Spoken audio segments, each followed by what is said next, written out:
how it works. It's not that therapy is difficult. It is that I may have to encounter certain emotions which I am supposed to. And anyways I need to encounter because they are continuing there. They are showing up in many forms. They are showing up in relationships. They are showing up in physical health. They are showing up in behavior. They are showing up in many things. In fact, they are not the old. The past is not allowing me to go beyond a certain point in my life. Somewhere I get stuck. The whole process can become very, I would say, easy or easier when you start working with the body. Hi, Vikas. So, in this video, I will share about how you will experience past life regression or even hypnotherapy for that matter. So, basically, there is a difference between a session based on hypnosis, a session where we use hypnotherapeutic tools when we use hypnosis, and past life regression session. In a hypnosis based session, it's by and large conversation where you take in deep and then make a few changes, but the focus there is on planting affirmations. In the sense, we help clients relax, go deep, and find out certain blocks which are there which stops them from going deep. And once we see that they have reached a certain level, we plant suggestions which are positive in line with what they need, so that from the unconscious it comes in. In hypnotherapy, actually we drill deep. That makes actually the process more, I would say, difficult, because certain deep-seated emotions, deeply imprinted imprints, need, I would say, what you call a type of rigging. You have to actually break them. And that makes the process very difficult. And by and large, we use even more deeper form of rigging when it comes to past life regression. The problem with past life regression is, though people come with a lot of enthusiasm to know what is happening in my past life, what happened, many are okay to just have a superficial view and then leave and go, and that sometimes becomes very dangerous, because you're going to open up memories without solving them properly. So, when you do a past life regression, we do a proper rigging to dig, heal, and then again cover it up with a proper healing process, and then heal. When it comes to the therapeutic part of the session, on one hand you're seeing an imagination which is projected from the unconscious. It looks like imagination for you. You can't prove it is imagination or not imagination, because past life means that. You can also call it imagination.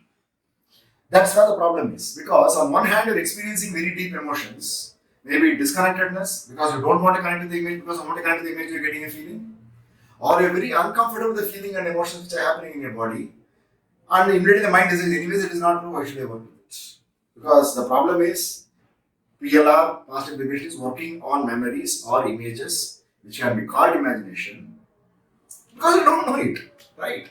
So now you have gone and got those images through the body, through the feelings, through the emotions, not just with the sensory mind.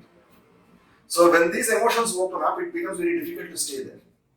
In fact, 70 to 80% of people after the session, they feel very happy, but at the same time, when you ask them, do you want once again, very rarely they come back. They say, I want something lighter. Because it's very difficult to stay in that space. It's hard. Because emotions churn. Then the conscious mind comes up and says, it is not true. Why go and look into all that? It's not true. Many people sleep off also.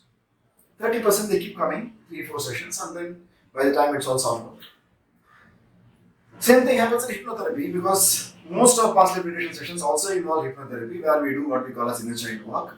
Because past life opens because of certain traumatic or overwhelming experiences in this life, which by and large happens in childhood, infancy, or even in an intra-uterine experience. Now they are more, I would say, more intense, and you may not just like to be there. People get into, why ask this question? Why ask that question? How can I relate to all that? That's basically because the emotions are they just come up. That is one reason I say that when you talk about PLR, when you talk about hypnotherapy, you are trying to deal with something which is hardcore, and a lot of preparation is needed.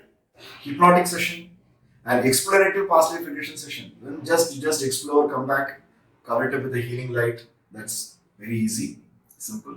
That's for anyone who goes, I want to see what happened in my past life. That's all. But when it comes to therapy, where you say that I want to release karmic patterns, I want to change my life dramatically, clear it off, sometimes you need to go through. And let me tell you, the whole process is based on an existential principle. That's one thing which you should really understand. It's not that questions are being asked just to dig out. Questions are asked based on what happens in reality. I'll just give an example. Assume you're just walking on the street. You go out of your home, you look at the street, and you see vehicles passing by. What happens? You get sounds, you get new visions, and the energy changes. When all these three things happen, they impact your energy. They instantly generate an emotion. Which means you need to perceive what is happening outside. To perceive anything, your mind changes its shape. It's like this. Imagine a calm lake, absolutely no waves. You drop a stone, you see ripples. Now, after the stone goes deep, the lake should come back to its original consistency, where there is no lake, where there is no wave. Then you drop one more stone, the lake will take a shape based on the shape of the stone or the weight of the stone. Which means, perception basically means I am in a calm situation, I am exposed to something outside, the shape of my mind changes. Then I have to come back to normalcy. In the sense I come back to my original state of equilibrium. Then I interact with the next input. Now, the question is, this does not happen in reality because you are continuously in a state of action. Continuously, you are being bombarded or you are exposed to certain stimuli, either from outside or within your mind, because thoughts keep coming up. So what happens is, the mind by itself differentiates into two. One is a part of the mind that we call as a sensory mind, which is in constant touch with the environment continuously. And there is a deeper part which is a witness, which is observing what is happening in the mind. Now, that's where the challenge comes. What questions do we ask in regression? What questions do we ask in hypnotherapy? We say, you met that person, he said this to you. He said you're ugly. When he said you're ugly, what thought came up to you? I did not get any thought. What emotion you got? No emotion. I just walked out. Walking out is a reaction. He saying you are ugly is a trigger. Walking out is a reaction. Between the word you are ugly and you walking out, there is an emotion, there is a thought, there is an opinion making process. Right? I make opinion about myself. I make opinion about the other person. I make opinion about life. And I also develop a strategy to overcome. The strategy to overcome that is walking out. I execute the strategy. Now that walking out strategy becomes a pattern when you are exposed to an overwhelming situation where people name you. Then that becomes a pattern. Now, the trigger is what I see externally. So I say he is responsible for me walking out. He said something which I did not like. So only these two external facts are very obvious to me. Me walking out, me making an opinion about him, and then history. Deep level, do you know what happens? When someone calls me ugly, maybe I may think that I'm not good enough. And not being good enough means maybe life may become very difficult.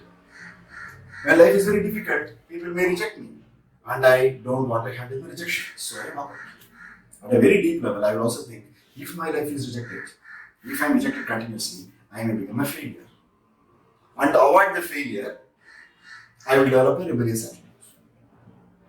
Now, when such events happen on a continuous basis, on one hand, I am working on a program that I am a failure.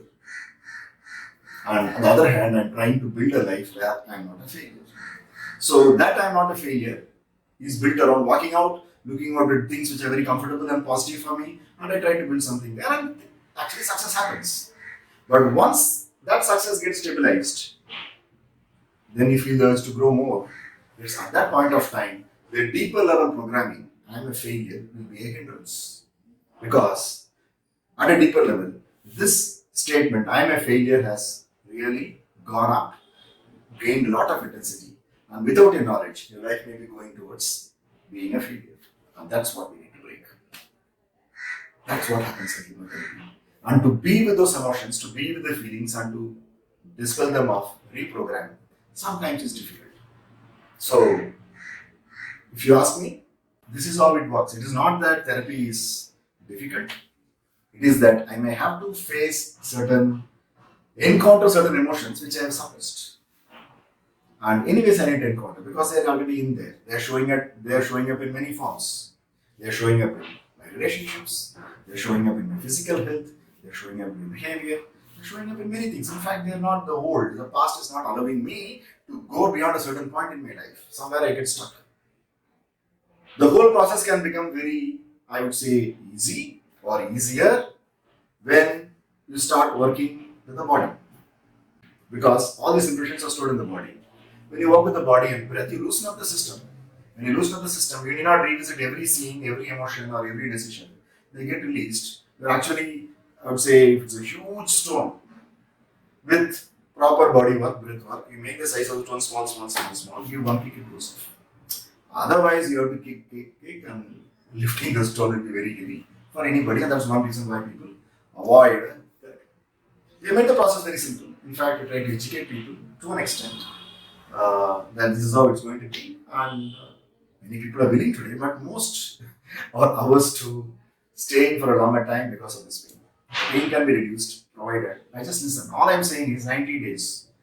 Follow what we say for 90 days like a prescription. Don't miss anything. Don't question it. Just don't miss. Follow it like a prescription. I can tell you that will change. Because there are many things which I can't explain as to why this happens, what that happens. You may come for 5 days and then suddenly you say, today I don't want to come, I'll just say, oh, what to do?